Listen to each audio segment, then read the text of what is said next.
different Okay. this time around. So the directive that the governor provided is pretty much exactly the same as the primary, but in the primary, in the primary as well as in the general election, the directive he provided gives counties the option of whether they want to conduct their elections as they normally do, where people who are signed up for an absentee ballot would get their absentee ballot in the mail and everyone else would vote at their local polling location, or they could transition to a system where people who are registered to vote are going to be mailed a ballot, but everyone would still have the option to vote in person at the county elections office. Okay. So you could take the ballot that you got in the mail and go to the elections office and vote.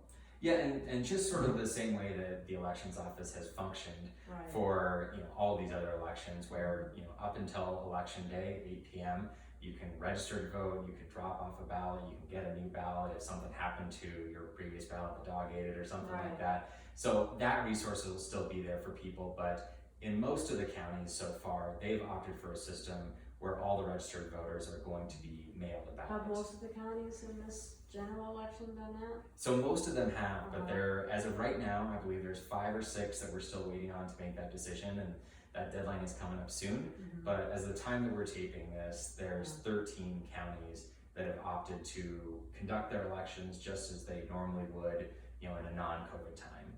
Okay. So most of them are relatively small counties, but Flathead County, one of the bigger ones that we have here in Montana, Mm-hmm. has decided to conduct just a general absentee and poll election like it would happen during a normal circumstance. Okay. Because I know that they're going to be. I was going to be an election judge before the primary, but then COVID happened, and so it's about a wash as far as money that's saved, because they don't have to have the training for election judges, but they still have to have drop places and stuff like that, and then they still have to hire people to go through the ballots and all that. So, but the postage on the return envelope is pretty nice to not have to worry about. Yeah, absolutely. And I appreciate that was something that the governor decided to do as well. But I do want to highlight something that's going to be especially important is all of us chipping in to make sure that we're providing as much education to our friends and neighbors about what this election is going to look like, because I think that there's a lot of folks that vote in every single election. I know that's folks like you and I, and I'm sure a lot of people listening in. Yeah. But there's also a number of folks who are going to be showing up for this election,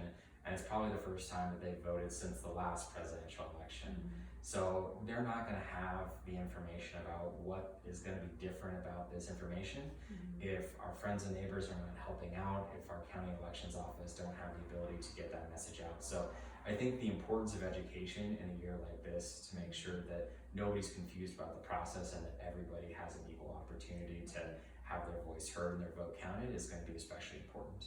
Well, I heard something on the news the other day about it's mostly the ballots that might be rejected are from younger people, because it's the first time that they may be voting and they maybe forgot to sign their thing, or they forgot to put it in the secrecy envelope or whatever, because it was the first time. And so the educational part is really, really important. And I hope that there's going to be our county elections office is always really good about doing public service announcements and things like that, because it's for everybody. Absolutely. It's totally a nonpartisan thing.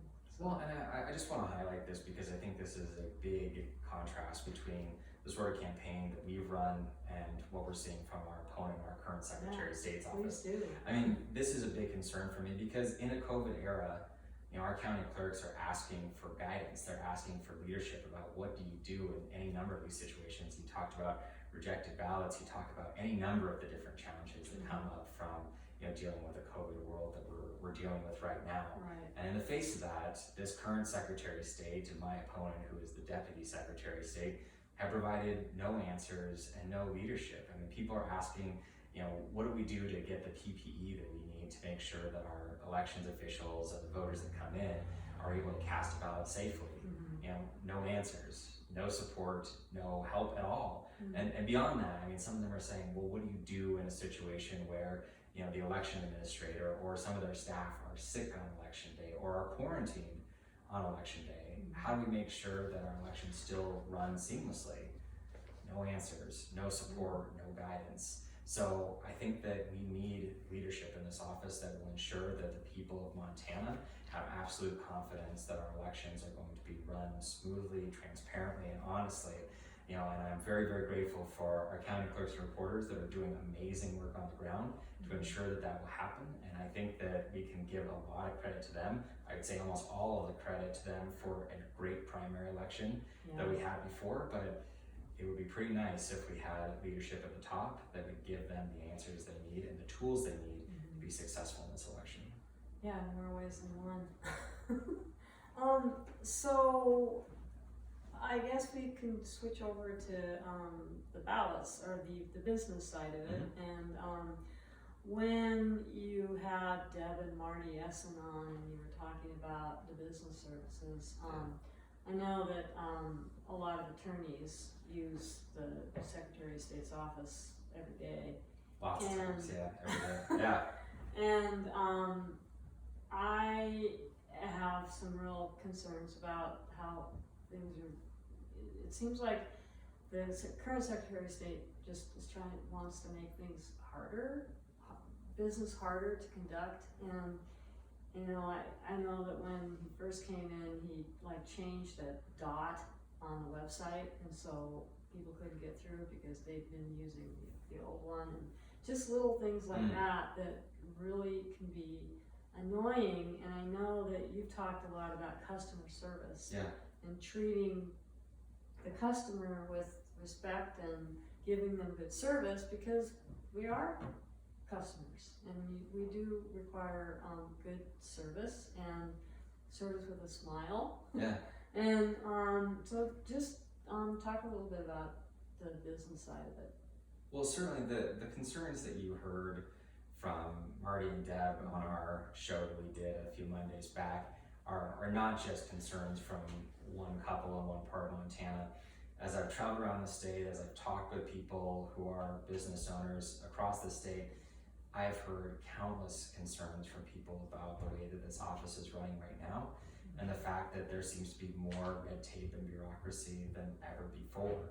I mean, a process that used to take, the process of registering a business or reauthorizing a business for, your yearly filing used to take 5 or 10 minutes.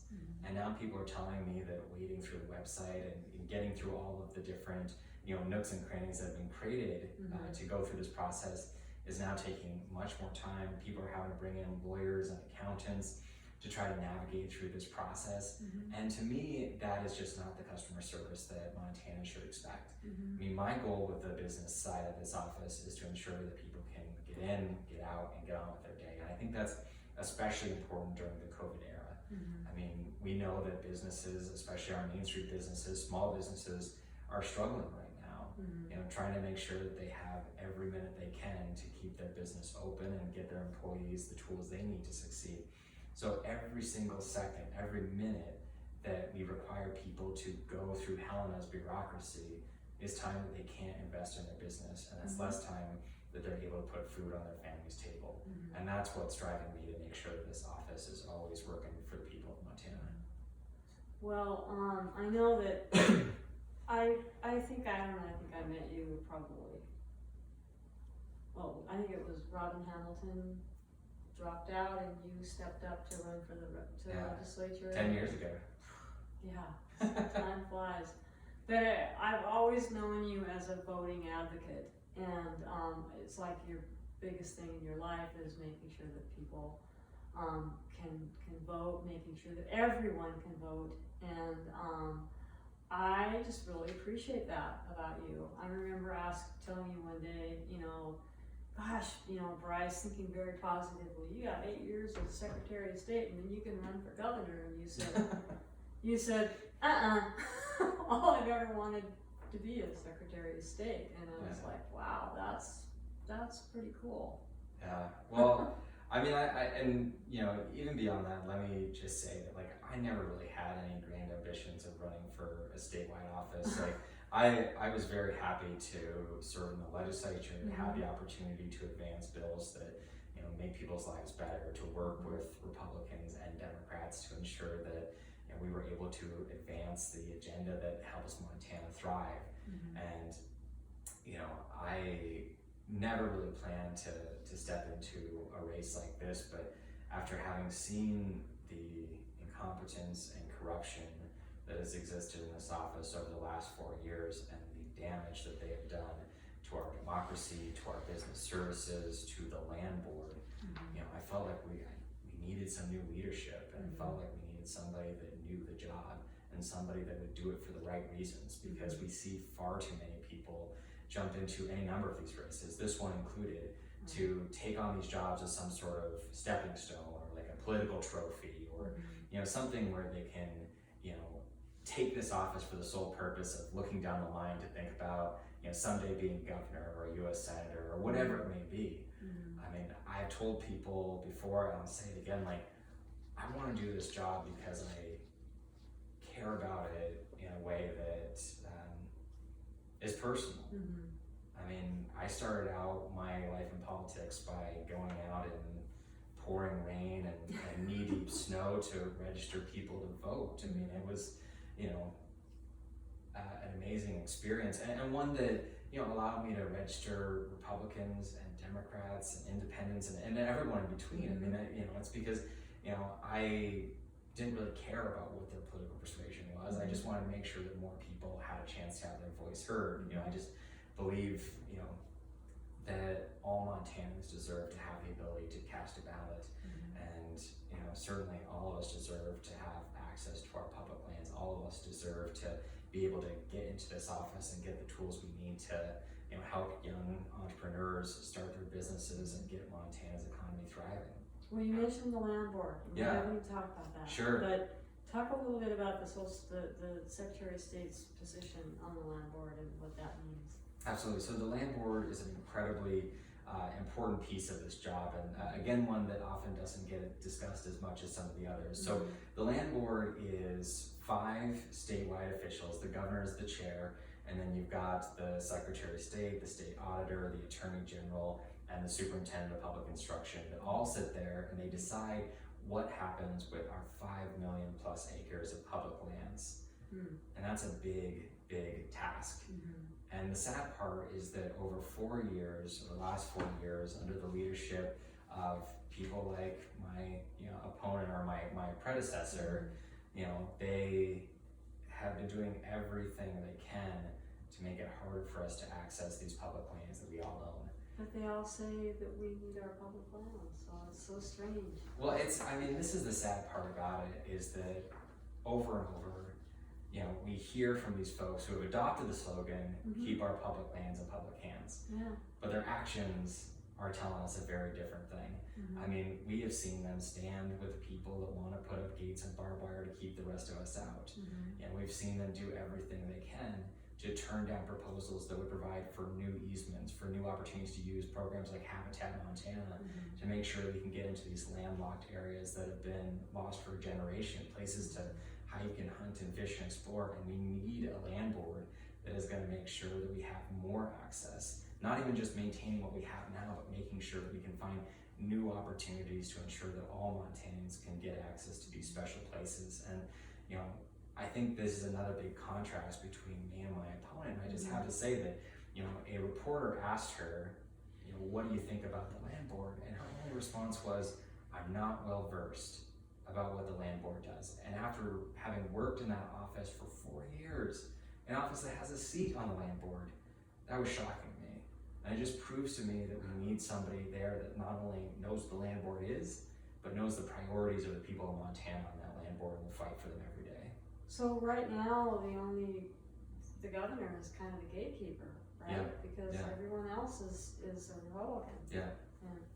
Wow, so what are some of the issues that on the land board that have come up that have been a little worrisome? So there's been a number of proposals from some of our folks over in eastern Montana, some private landowners who came forward and said, we would love to take a piece of our land, provide an easement so that people can get from one piece of public land through a piece of private land to another piece of public land, which opens up all sorts of new opportunities, like I was saying, for hiking, hunting, fishing, sport, however you want to enjoy our public lands. And what did the land board do? They voted no. They said you cannot use your private land in that way to provide people those easements. We will not have it. And to me, that is just completely out of step with what the people of Montana are looking for. They're looking for leaders that are going to prioritize access, people that are going to stand up every day to make sure that there are more places for us to get outside and enjoy. You know, these lands are our birthright here in Montana, and it's going to be, you know, my work throughout the time that I'm in the Secretary of State's office to ensure that we're doing everything we can to open up more places for Montanans. Yeah, I didn't realize how important public lands were until I did a little tour recently and saw all the brown highway markers that indicate routes for trails and things like that, and there's a lot of public land out there. Yeah. Other states like Texas has no public lands. It's kind of we just take it for granted here. Yeah. And, well, you look at places east of the Mississippi, and they've sold off so much of their public lands. And I think that we are very fortunate here in Montana that there are these places, and I hear from folks who come over from the East Coast that are just shocked by the fact that we have millions of acres here in the state of Montana for people to go out and enjoy, and you don't have to pay a bunch of money to get on them. You don't have to get somebody's permission. They're just there for all of us to enjoy, and that's special.